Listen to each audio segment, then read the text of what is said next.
Is SIBO real and can it really be cured? Well, I know this is the title of my video, but this is the question I don't actually have a yes or a no answer to. What I do have is experience of being treated for SIBO using both the Herbal method and pretty much all known antibiotics with a few different doctors. And I will share it with you now. Hi, I'm Kira, the Gut Princess, and I've been suffering from IBS for around 14 years. If you're watching this video, I imagine what SIBO is and there is no need to break it down. Basically, SIBO, or small intestine bacteria overgrowth, is something probably the vast majority of people suffering from IBS, so bloating, cramps, constipation, diarrhea, etc., were at some point tested for. Here is my experience. I did the breath test and received a very reassuring diagnosis from a nutritionist that I do have SIBO and I need to go on low FODMAP diet, which I reviewed in my previous video, by the way, and take, of course, of pretty costly herbal supplements and enzymes. My result for hydrogen levels was 97, with a normal rate of below 20. So the nutritionist sounded very positive that this will help. She also had some great reviews, so me and my partner, who is inevitably going through the same IBS journey, were actually very hopeful. The supplements I was prescribed were oregano oils 3 times a day for first 2 weeks, and then berberine extract for another 3 or 2 weeks, 2 times a day, plus digestive enzymes 3 times a day. After a few days, I started to get the most awful reaction, tension, headache, and even more bloating, basically every single minute, including morning before food. It was horrible. The nutritionist recommended to lower the dose, saying it could be die-off reaction, but that didn't help. So I suffered through those 2 weeks, hoping that the second supplement wouldn't trigger such adverse reaction. It did, and it was even worse.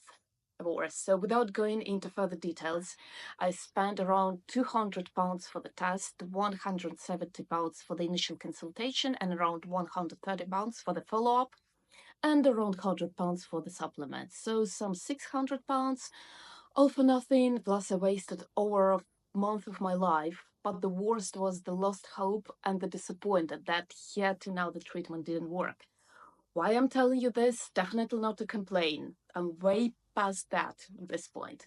But if you've experienced something similar and you feel like a failure or perhaps like a complete idiot, I want you to know that you're not alone and this happened to the others too. Moving on to the antibiotics part of the treatment. In the UK, only a gastroenterologist can prescribe you those. A regular GP, leave alone nutritionist, is typically not allowed to do that.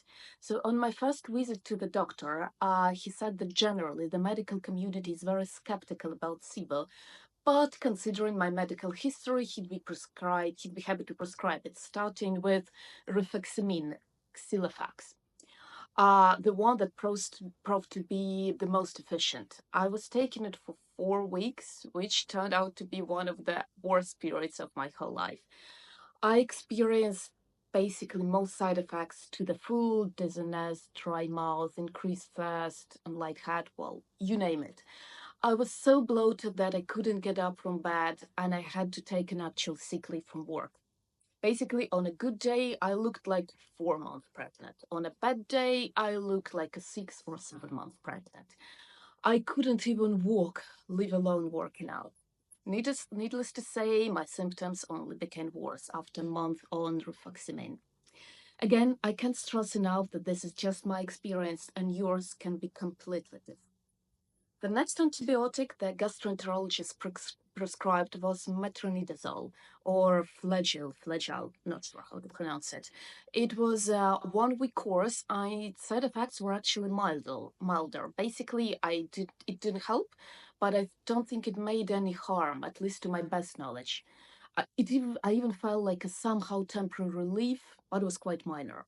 The doctor suggested that I kind of nailed the positive effect, and I tried that antibiotic, known for its efficiency to treat SIBO, linaclotide.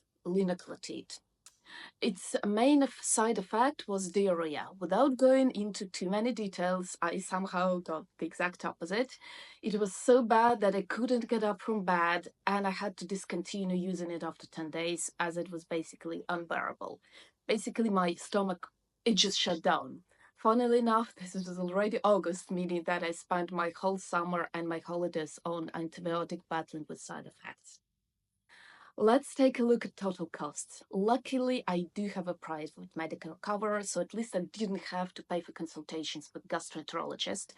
If I had to, it would have come at £700 in total, roughly.